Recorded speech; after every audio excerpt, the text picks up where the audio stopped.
Hello, dear friends. Today we invite you to the world of unique European architecture. 3 castles that will blow your mind with their history. And what kind of castles will they be? We invite you to find out in this video.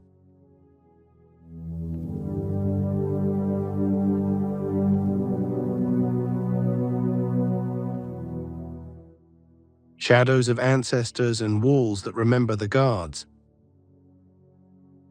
Milan, today we know it as the capital of fashion and high style. But if you move away from the shiny, sharp windows and look into the very heart of the city, you will see a majestic and somewhat gloomy building, Sforza Castle.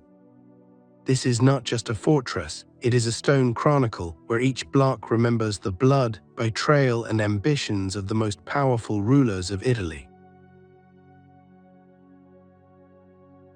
Ancient Roman roots and the myth of Jupiter.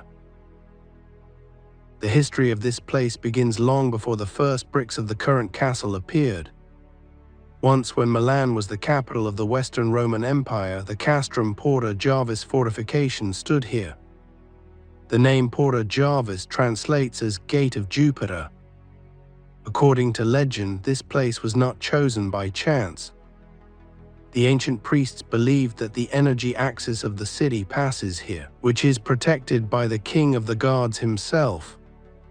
They say that even after 1,000 years, the spirit of the Thunderer protects these walls from complete destruction.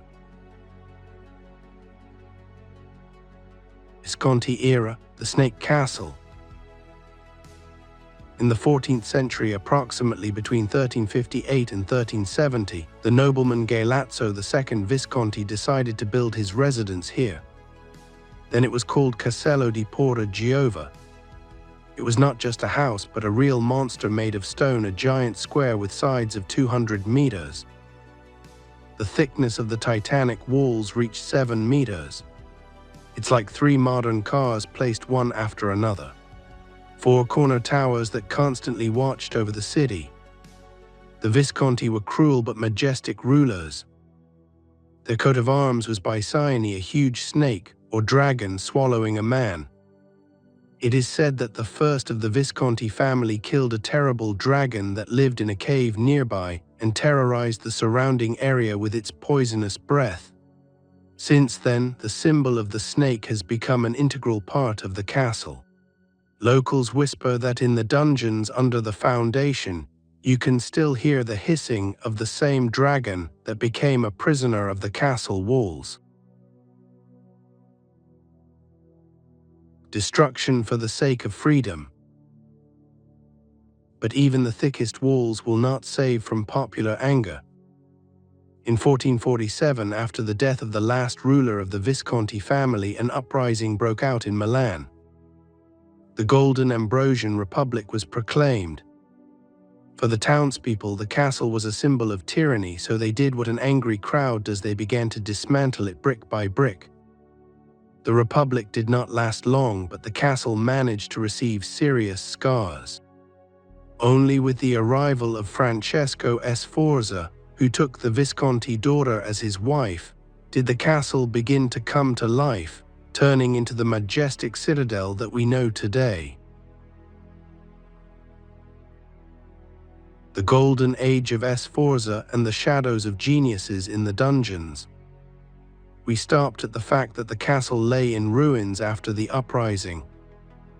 But history does not tolerate emptiness. In 1450, Francesco Sforza entered the arena. He did not just seize power, he decided to create a symbol that would make every Milanese bow his head. The reconstruction of the castle became his life's work. He wanted to turn a harsh military machine into a luxurious princely residence, where beauty would go hand in hand with invincibility. The tower that looks to the sky, Torre del Filarete. In 1452, Francesco invited a master named Filarete. He was not just an architect, but a true dreamer. He was commissioned to design the central tower, which still bears his name. Filarete was fascinated by the ideas of the ideal city and occult symbols. It was rumored that he placed magical amulets in the foundation of the tower to protect the Sforza family. But fate is ironic. In 1521, the tower was blown up by a gunpowder explosion. The townspeople whispered that this happened because the Sforzas had broken some secret vow given by the architect. What we see today is only a skillful reconstruction, but legends say that the real foundation of Filarete still keeps its secrets deep underground. The construction was continued by Francesco's descendants, his son Galeazzo Maria and his daughter-in-law Bona of Savoy, in whose honor another majestic tower was named. The castle grew like a living organism, absorbing the best that the Renaissance era could offer. Ludovico Moro and the era of the great Leonardo. The real heyday came in 1494 when Ludovico Sforza, known by the nickname Moro Moor, came to power. He was a man of incredible ambition and refined taste. It was he who turned the castle into the intellectual center of Europe, inviting two of the main titans of the time, Bramante and Leonardo da Vinci. Imagine these halls at the end of the 15th century. Bramante paints the Sala del Tesoro treasury, where the frescoes breathe luxury and grandeur. And Leonardo, he works on the incredible ceiling in the Sala della Se. In 1498, he created the illusion of a real garden. They're a tangle of branches and leaves that seem to grow through the stone. It is said that Da Vinci used special plant extracts and minerals in his paints. The servants of the castle swore that on moonlit nights, the painted leaves on the ceiling would rustle, and the room would be filled with the scent of fresh forest.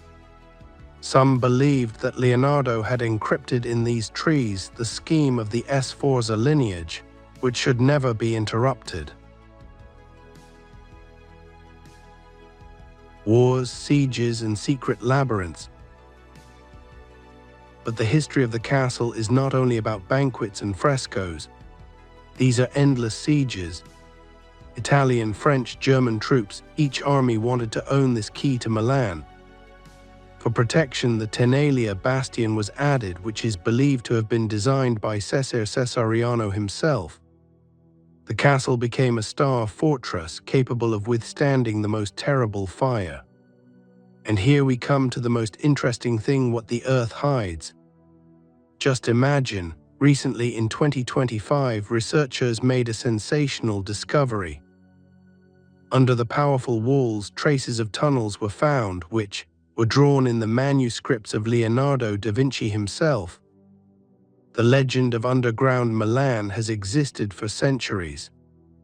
They talked about secret passages through which rulers could leave the castle unnoticed during a siege or conduct alchemical experiments away from human eyes. The discovery of 2025 confirmed the genius of Leonardo did not just draw pictures. He designed an entire second city under the Sforza Castle. Who knows what mechanisms or manuscripts are still waiting for their time in those walled-up corridors? Perhaps the real treasure of Sforza is not gold at all, but the knowledge hidden by Da Vinci in the depths of Italian soil. Gunpowder, smoke, Spanish steel, and the curse of the Star Fort. We stopped at the golden age of Leonardo, but as often happens in history, after wealth and art came war. The 16th century was a real test of strength for the Sforza Castle, when the walls trembled not from the music at the banquets, but from the roar of cannonade and the explosions of mines. In 1515, after the devastating Battle of Marignano, the defeated Maximilian Sforza hid behind the walls of the castle with his Swiss mercenaries. But the French King Francis I was not going to wait for years. He brought with him sappers, people who were then called moles of war. It is said that during the siege, the defenders of the castle put their ears to the floor of the dungeons at night. They heard a strange sound, the rhythmic knock of the picks of the French miners who were laying tunnels under the foundation. Legend has it that one of the defenders went mad. claiming that he heard not people but subterranean demons that the French had released to undermine the castle. When the mines were laid, Sforza realized that the castle would blow up with them. Surrender was inevitable. The explosion that changed the sky of Milan. Fate seemed to play with the castle. In 1521, a tragedy occurred that changed the face of the fortress for centuries. The majestic tower of Torre del Filarete, which we mentioned earlier, was used as a giant gunpowder store. During a thunderstorm, or as they said, due to the carelessness of the guard, the tower exploded. It was an apocalyptic moment for the castle. Imagine, tons of stone and fire rose into the sky, and the roar could be heard for tens of kilometers. Many saw this as a sign from God that the era of the great Sforzas was coming to an end. Although Francesco II Sforza briefly returned to power and even equipped part of the castle as a luxurious residence for his wife, Christina of Denmark, the spirit of the fortress had already changed. The Spanish Iron Cage and the Star Fort.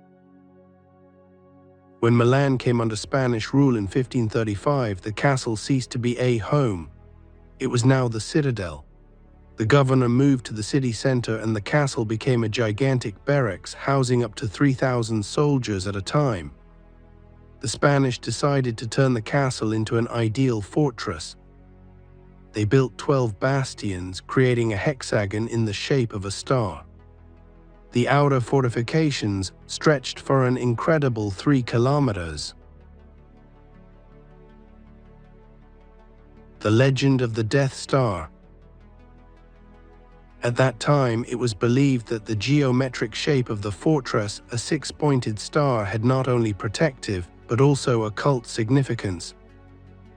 Spanish engineers believed in sacred geometry. It was whispered that the castle had become a trap for spirits. Supposedly, anyone who died within the boundaries of this star could not leave its walls.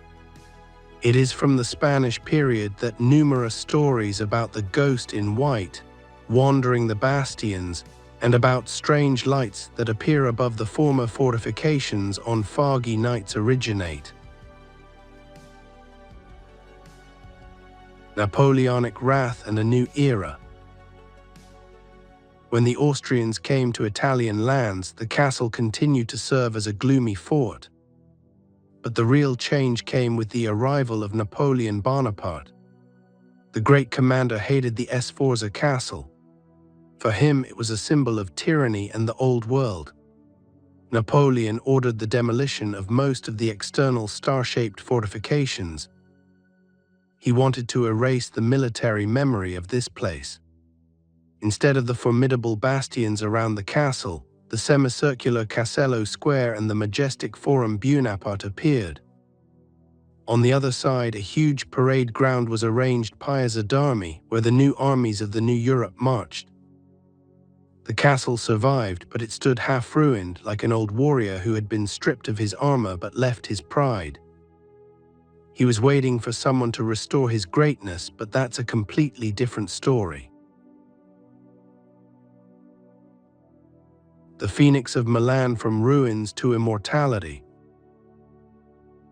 A century of wars has passed, and the time has come when the Sforza Castle finally shed its heavy rusty armor.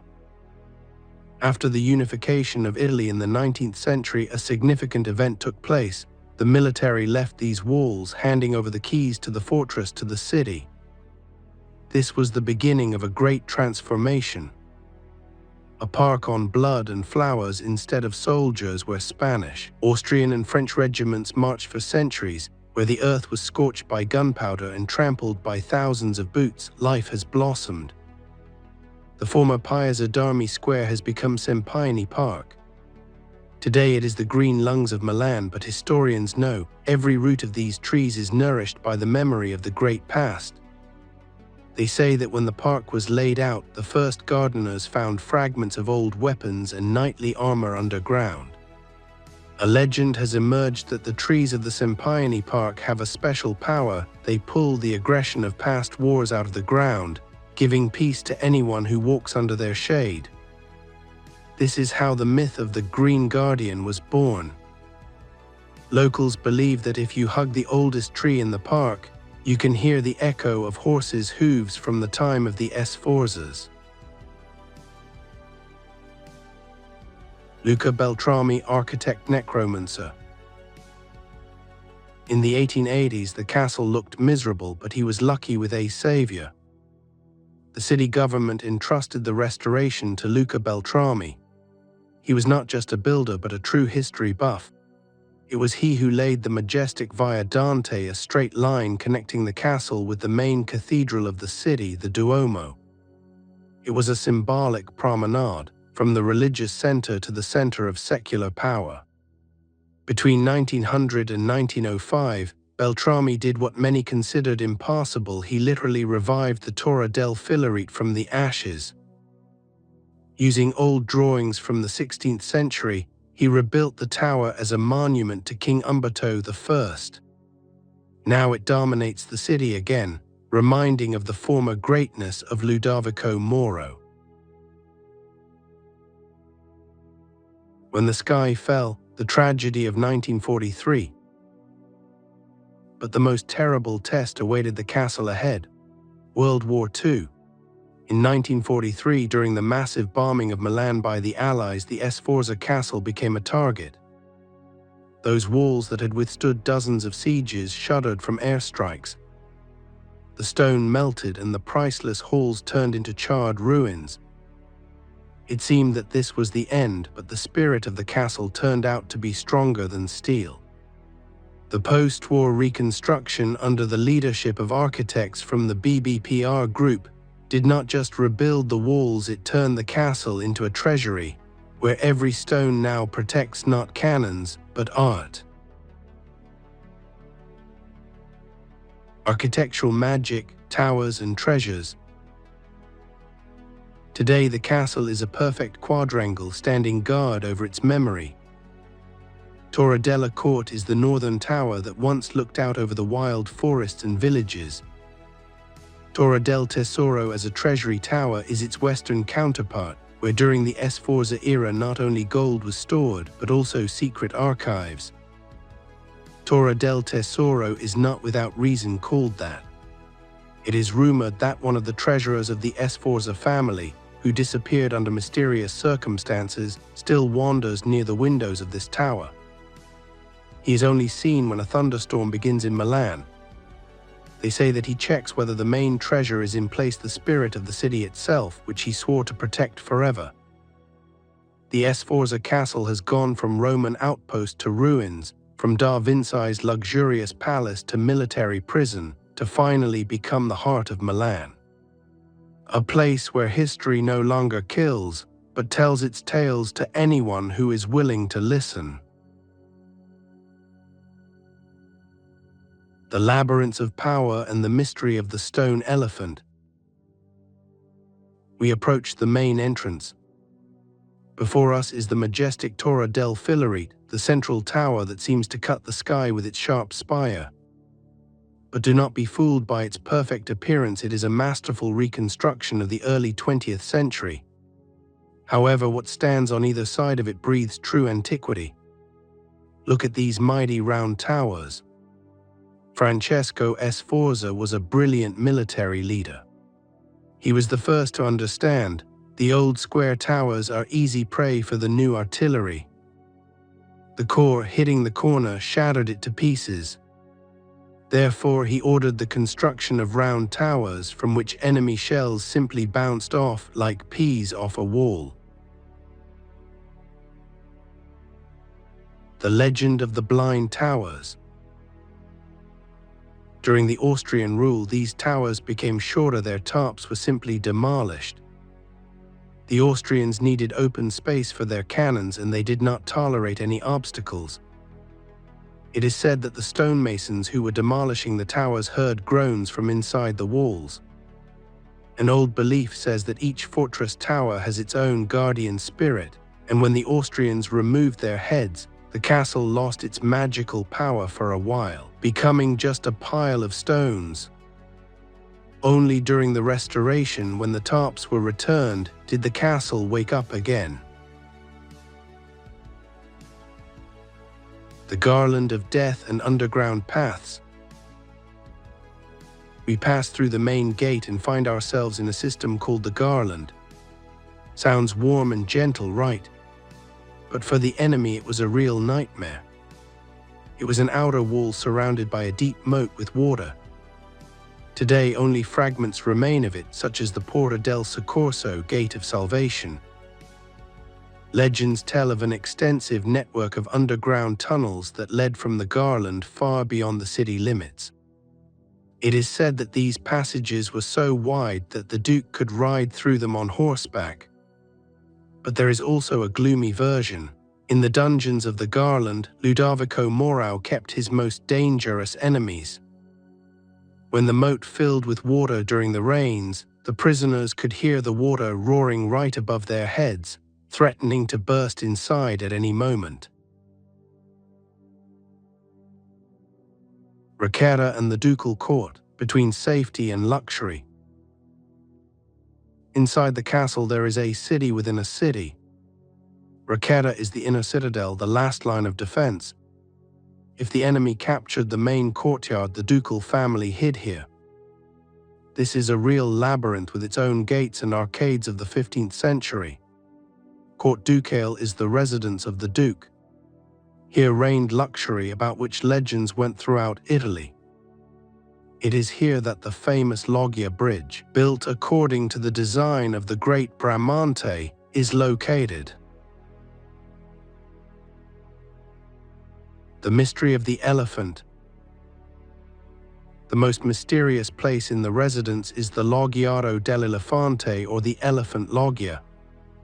Why an elephant? On one of the frescoes we see this exotic animal which looks extremely unusual for medieval Italy. It is here that the myth of the guardian elephant arises. In the Middle Ages, the elephant was considered a symbol of wisdom, strength, and infinite memory. It was rumored that Ludovico Sforza believed that as long as the elephant looks at the Duke's court, the memory of his family will not fade. There is also a legend that somewhere under the elephant fresco, a golden statuette of this animal is walled up, which is the key to the real Sforza treasury, which was never found by the French, the Austrians, or Napoleon. A stone that has survived time. Today, the Sforza Castle is not just a museum. This is a place where the fates of great artists, tyrants, conquerors, and ordinary Milanese intersect. From the Roman Gate of Jupiter to the Beltrami restorations, each era has added its own layer of magic and blood to these walls. As you walk through the corridors of the castle, listen. Perhaps in the rustling of the leaves of the Sempione Park, or in the creaking of the old Requera Gate, you will hear the voice of Leonardo himself, or the quiet hissing of the Bicyon snake, which still guards the heart of Milan.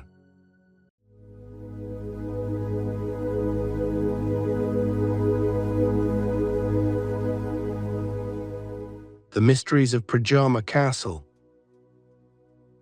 Imagine a 123-meter-high rock that literally swallows up stone. This is not just a fortress, it is Predjama Castle, the most unusual building in Slovenia. It does not stand on a mountain, it grows into it, closing the entrance to a giant cave. Imagine how impregnable it seemed to medieval travelers, a castle hanging between heaven and earth, where the line between human habitation and the darkness of the dungeon is practically erased. Historical roots. The first mention of this place dates back to 1274. At that time it was known by the German name Lug. The patriarchs of Aquileia built it in austere Gothic style, using the natural rock arch as an ideal shield. Later the castle passed to the Lug family or the Knights of Adelsburg. The builders were true strategists. they forced nature itself to work for defense, making access to the gate almost impossible for the enemy army. The legend of the invincible Erasmus. But the real soul of this castle is Baron Erazem of Predjama. Local legends depict him as a daring night robber, a Slovenian Robin Hood. It is said that when the imperial troops laid siege to the castle, they hoped to starve the defenders to death. The siege lasted a year and 1 day. But Erasmus only laughed at the enemies. He threw fried meat and fresh cherries on their heads. The besiegers believed that this was magic, but the truth was much more interesting. The castle hid a secret passage through a cave system that led to the other side of the mountain. While the enemies waited for their surrender, Erasmus calmly went to the neighboring town for fresh produce. A conflict of honor, or why did the war start? The story of Erazem of Predjama is not just a story about a robber. This is a drama about honor and revenge. It all began at the court of Emperor Frederick III.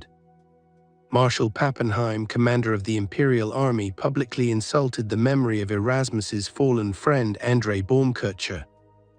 Erasmus, being a hot-blooded man, did not tolerate insults. Right in front of the courtiers, he killed the marshal. This was a sentence. Realizing that the wrath of the Habsburgs would be terrible, Erasmus fled to his family nest impregnable Predjama. Robert, a noble robber or enemy of the state. Once in the castle, Erasmus did not simply shut himself in. He became a real Robert, a robber knight. Having concluded an alliance with the Hungarian king Matthias Corvinus, he began a real guerrilla war against the Habsburgs. He robbed imperial caravans and attacked the cities of Carniola, becoming a living thorn in the emperor's side. Frederick III was so angry that he ordered the governor of Trieste, Andreas Ravba, to get the head of the rebellious knight at any cost. The siege that became a legend. This is where the most interesting part of the story begins. For a year and 1 day, Ravba held the castle under siege. The Imperials stood under the rock, exhausted by the heat and cold, waiting for the defenders to run out of their last piece of bread. According to legend, at Easter, Erasmus sent the enemies a whole roasted pig and later baskets of fresh strawberries which had just been picked in the valley behind the mountain. Ravbar was in despair, and he did not know about the Predjama cave system, which connected the castle to the outside world. Erasmus literally went out sharping through the back door of his rock, while the enemies vainly guarded the main gate. Fatal betrayal. As in any great legend, there was a betrayal here. They say that Erasmus was invincible until one of his servants succumbed to bribery. The traitor lit a candle in the window at the moment when the Baron went to the toilet. This part of the castle was the most vulnerable and was located at the very edge of the cliff. One well-aimed cannonball and the glorious knight died in the most unheroic way. Although historians argue whether this is true or just folk humor, this story has become an inseparable part of Predjama. Phoenix Castle from ruins to the Renaissance. After the death of Erasmus, the history of the castle resembled a struggle for survival. What the cannons could not finish, nature did. In 1511, a powerful earthquake turned the second version of the fortress into a pile of stones. But the rock did not want to remain empty. In 1570, Baron Philip von Cobenzl built what we see here today, a Renaissance masterpiece, which is literally squeezed into a vertical wall. The Cobenzls turned a gloomy cave into a luxurious summer residence. Imagine, diplomats and artists of the 18th century drink wine in the halls where knights once sharpened their swords, and behind the wall the ancient cave still breathes its cold. Secret passage, how did it really work? Legends of endless food had a real foundation. In the heart of the castle is a hidden vertical natural mine. Erasmus ordered it to be expanded, creating a secret elevator to the very top of the cliff. The exit was located 25 meters from the edge of the abyss, reliably hidden from the eyes of enemies. This was the Black Passage of the Middle Ages through which everything entered the castle. From fresh meat to news about the movement of imperial troops. From the Windisch-Grätz family to nationalization. In the 19th century, the castle became the property of the Windisch-Grätz family. They owned it for almost a century until the end of World War II. However, with the advent of communist power, the castle was nationalized. Instead of private rooms, a museum appeared here, which is visited by thousands of people every year trying to unravel the secrets of this place. Predjama in pop culture, Jackie Chan and ghosts. Today, the castle is a star of the screen. It was here that Jackie Chan filmed his legendary scenes for the movie Armor of God in 1986. The rocky walls of the castle became the perfect backdrop for an action movie.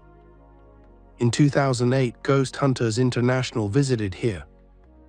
They were looking for the spirit of Erasmus and other residents whose voices, according to legend, still echo in the depths of the caves. Even if you have never been to Slovenia, you could run through these corridors in the computer game Counter-Strike: Global Offensive. The map Castle from Operation Breakout was completely copied from Predjama Castle. More than just a stone. Predjama Castle is not just an architectural monument. It is a manifesto of human stubbornness. It is proof that even in the darkest times, a way out can be found if you have a reliable rock behind you and a thirst for freedom in your heart. Today, when you walk through its cold corridors, you are not just looking at the walls. You are touching history, where the line between reality and myth is as blurred as the line between the stone of a rock and the brick of a castle. Who knows, maybe Erasmus is still somewhere there, deep in the caves, laughing at another siege of time.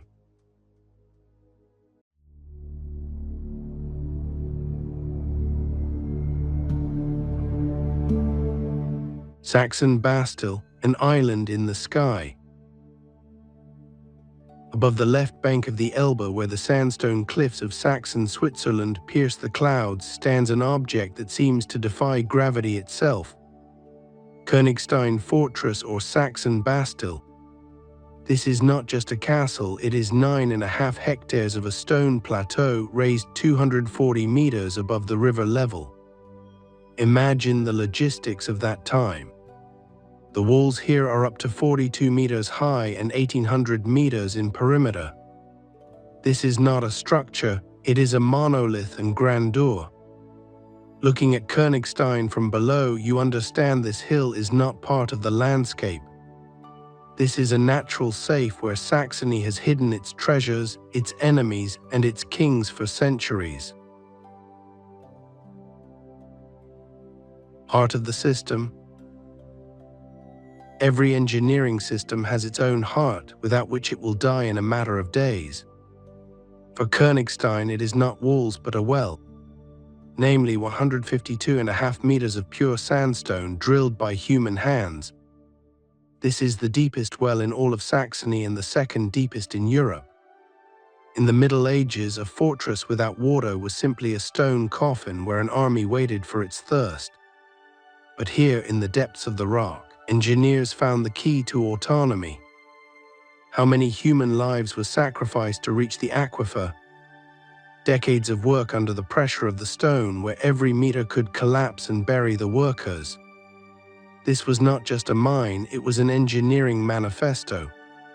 Locals say that the well is inhabited by the ghost of the craftsman who dug it. They say that he still counts the depth of each bucket of water that is lifted up. a prison for the chosen ones. Königstein had two sides to its nature. The first was defensive, the second was isolation. The walls, built to keep out the enemy, became the perfect insulator for those the state wanted to erase from memory. It was a state prison where time passed differently. Locked on a plateau, surrounded by an abyss on all sides, the prisoner lost his sense of scale. But today, 700,000 tourists climb here every year to take photos. They smile, drink coffee, and look at the Elbe. They do not see the shadows of those who sat in these casemates for centuries, looking at a horizon that was within reach, but which had become unattainable for them. More than 50 buildings, some of which are over 400 years old, are an entire ghost town that has simply changed its function from defense to contemplation. Start of coordinates 1233. The first written trace was recorded in 1233. Burgrave Gebhard Stein, at that time this region was a no-man's land, a broken cable between the Kingdom of Bohemia and the influential bishopric of Meissen. For the Bohemian kings, Königstein was not just a rock, it was a status object. In Lapide Regis, on the rock of the king. This is what this place was called in official charters of 1241. Bohemia was building the castle as the main hub that controlled the Elbe. Trade is money, and the river is the main logistics of the Middle Ages. Whoever controlled Königstein had his finger on the pulse of all the financial flows of the region. It was not just an outpost, it was a customs terminal of the Age of Swords. A time of feuds and blood on the map. After these times, chaos began. Medieval politics is a series of endless reboots where each successive ruler tries to rewrite the history of his predecessor. Emperor Charles IV almost wiped Eylau Castle off the face of the earth, redrawing the map of the region. The castle changed hands like collateral. The Daninsky family, feuding with the Margraves of Meissen, turned this period into a real hell. This was the Dawn feud, a bloody conflict, where the castle became the main prize. Only in 1459, after the signing of the Treaty of Edge, did the borders finally stabilize. Königstein became Saxon. But unlike other rock castles, which over time turned into ruins, Königstein remained in the game. The dukes knew that a military facility of this level could not be decommissioned. Religious anomaly. The year 1516 deserves special attention. Duke George the Bearded, a fierce fanatic and enemy of the Reformation, committed a real architectural anomaly. He transformed the harsh military machine into a monastery, the Kloster des Lobes der Wonder Marie. It was a strange pause in the history of the fortress, where instead of the sounds of crossbows, psalms sounded. But the system could not stand it, and in 1524 the Duke died. Saxony became evangelical, and the monastery was closed as quickly as it had been opened. The fortress returned to its original state, to cold, efficient military expediency. The rock again became a refuge for soldiers, not for monks. Vertical life. Königstein was not always autonomous. Yes, until 1563 the garrison depended on rain and cisterns. It was a critical point of failure system. If there is no rain, you are dead. People understood you need direct access to water, and they started to hammer the rock. 152.5 meters of vertical passage through basalt and sandstone. It was not just work, it was a physical challenge to geology itself. 8 cubic meters of stone per day were pulled out into the light until they reached the aquifer. The well is not only an engineering feat, but also a sponge for myths. Locals believed that it was the ear of the fortress. On quiet nights, if you lean your ear to the hole, you can hear not just the echo of water, but a whisper. Legend has it that the well absorbs all the conversations that have taken place in the fortress over the centuries. If a prisoner threw a note with the truth there, the well would return it as sound years later. This is an acoustic echo of history. Version 1589. Christian I of Saxony realized that Königstein was the best hub for storing power. He launched a massive leap in development, and from 1589 to 1681 the fortress was completely rebuilt. The battlements became a monolithic ring. They built everything from the gate Torhouse to the Christiansburg and the large armories. This was a process of strengthening the perimeter. They didn't just build walls, they built a military system that could withstand anything. From 1694 to 1756 came the third stage, namely the expansion of the barracks. The fortress became like a beehive, where every square meter was designed for functionality. Alchemist, wine, and desolators of luxury. But again the story of the absurd began. Augustus the Strong, a man who wanted everything at once, he ordered the coopers to create the Great Barrel of Königstein. Almost 250,000 liters, the largest barrel in the world. It was an engineering feat that cost as much as a small detachment of soldiers. It was to be filled with wine from the vineyards of Mason. It was a miscalculation in the system. Instead of thinking about defense, the rulers spent resources on alcoholic ambitions. By the way, it was thanks to Predjama, who worked here, that Königstein became the point where European porcelain was born, and alchemy turned into a business. This is the most absurd and gloomy story. The 250,000-liter barrel was built from the best oak, but the tree went crazy from so much wine. Legend has it that the barrel was charged to drink not only the wine, but also the joy of the garrison.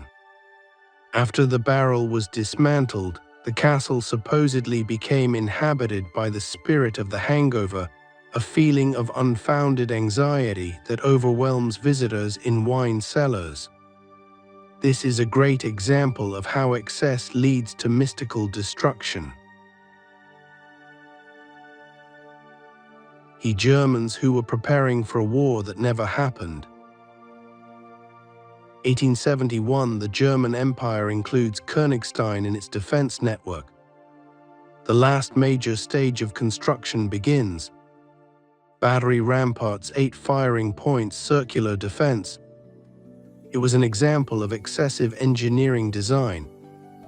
They created the perfect defense machine, calculated every sector of the shelling, took into account every threat.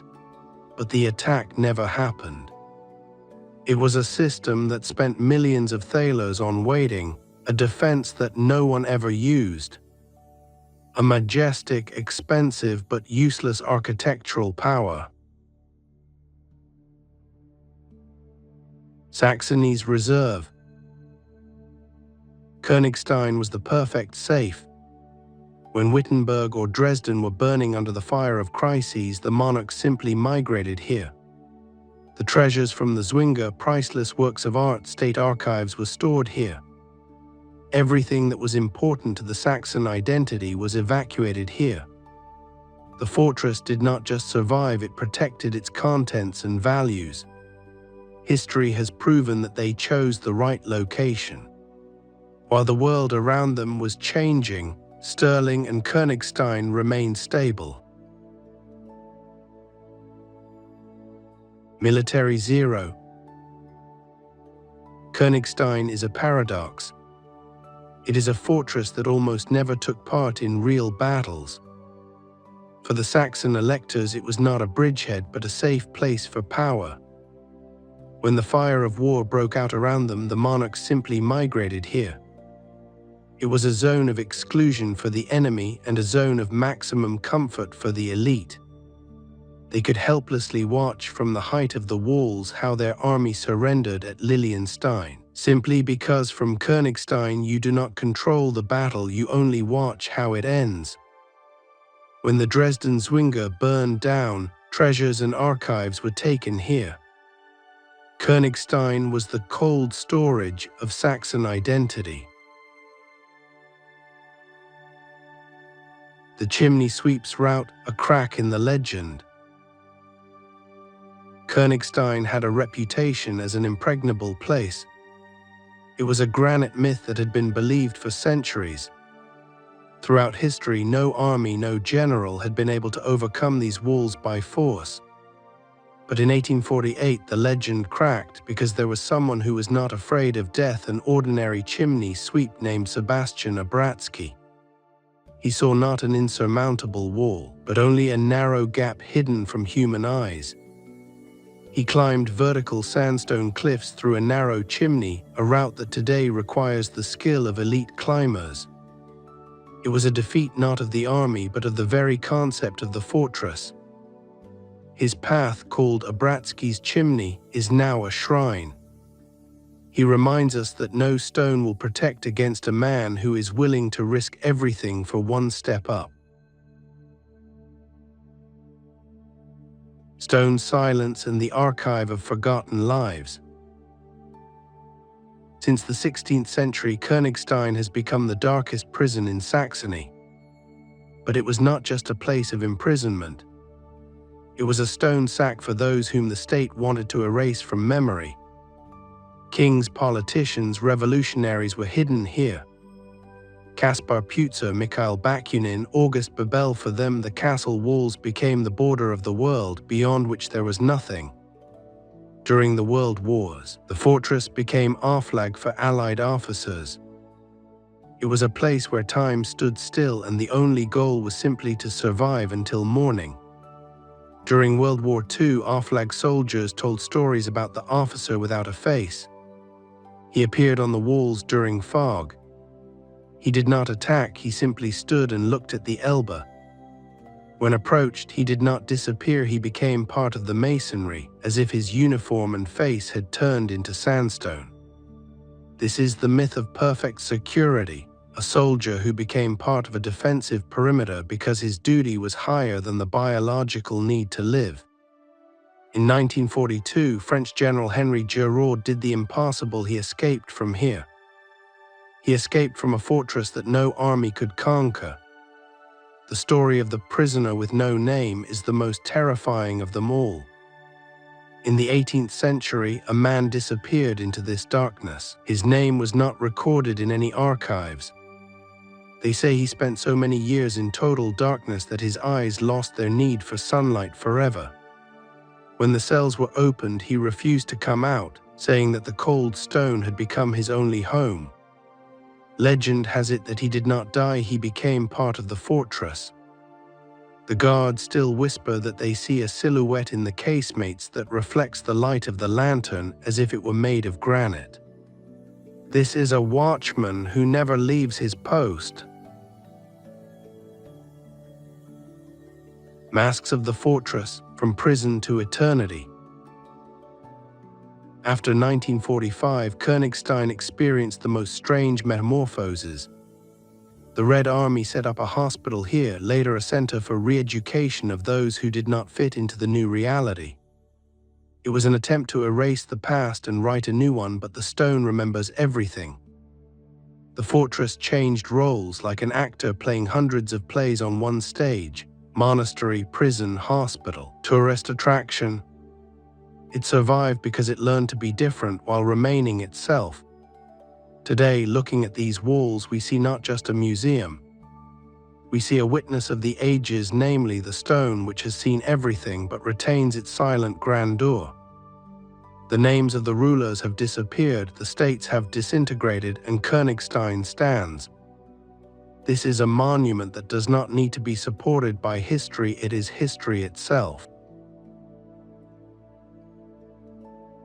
The end of an era, silence after the guns. Since May 29, 1955, Königstein has ceased to be a barracks. The guns have fallen silent and the soldiers' boots no longer beat the rhythm on the stone pavement. The fortress, which had been preparing for war for centuries, suddenly turned out to be unnecessary for it. It has become a museum, a place where history is no longer made but only contemplated. The silence that has settled in these casemates is heavier than the roar of the guns. When you walk through these courtyards, you feel more than just a tourist attraction. You feel the echo of how the warrior spirit slowly dies, giving way to the curiosity of the crowd. 25 million people have passed through these gates. They come, they look, they take pictures, and they leave, not even realizing how much pain and hope these walls have absorbed. Elevator to the sky and the scar on the giant's face. In 2006, something foreign was attached to the body of Königstein, a panoramic elevator. It cuts through the vertical wall 42 meters up. On the one hand, it is convenient, and on the other, it is a defiant scar on the face of a large rock. For centuries, people climbed here only through blood, sweat, and exhausting climbs. Now you can be at the top in a few seconds without even feeling the height. Does this bring us closer to history? Or on the contrary, do we lose something important when the path to the top becomes too easy? When you stand in the glass cabin of an elevator, watching the panorama of the Elbe unfold, remember, you are standing where once the sentries peered into the horizon, waiting for death. Ghosts on canvas and the fortress in history. Back in 1756, Elector Augustus III commissioned the Italian Bernardo Bellardo to paint a portrait of the fortress. These are not just paintings, they are an attempt to stop time. Bellardo painted 5 large-scale views of Königstein, trying to capture every detail, from the courtyard to the grandeur of the walls. But history played a cruel joke. The paintings never reached the customer. The 7 Years' War began, and they went into exile, scattering across galleries in Britain and the United States. Today, these paintings are like the abandoned souls of the castle, scattered around the world. Looking at them in Manchester or Washington, you see Königstein as it was before the smoke of war changed its face forever. They are the only witnesses to what was lost in the crucible of history. Love in the shadow of a rock. Even literature could not ignore the greatness of Königstein. In Anthony Trollope's novel Phineas Redux, the fortress becomes a place for human drama. The hero stands on this magnificent rock, built for war, and hears words that change his life. It is a strange contrast. A fortress built to bear death becomes a place where life and sincere feelings are born. The stones of Königstein are indifferent to who stands on its top. A king planning a campaign, a prisoner awaiting execution, or a lover opening his heart. The castle was here before us. It will be here after us. It is simply a silent witness to the human bustle, which disappears faster than sandstone cracks under the winds of time. There is a legend that somewhere deep under Königstein there is an unknown tunnel that leads far beyond the fortress to the foot of the cliffs, which no prisoner has ever found because it was walled up by the shadows themselves. Silence of the stone. Königstein does not just stand on a rock, it has grown into it. This fortress has seen it all, how kings hid their gold here, how prisoners dreamed of a sip of freedom, and how millions of people today walk the same paths, not realizing the price of each step. We are used to thinking that history is what we read in books. But history is what lies beneath our feet. It is basalt that does not cry, does not complain, and does not need updating. It simply stands, and we come and go, our ambitions burn, our empires crumble to dust, but Königstein remains. It is a silent witness to human bustle, which disappears faster than sandstone cracks under the winds of time. Königstein does not belong to anyone, it belongs to time itself. Thanks for watching, my friend. Don't forget to watch our other videos and learn new mysteries. We have a lot more interesting things in store for you. Leave your questions and wishes in the comments. What should we tell you about next time?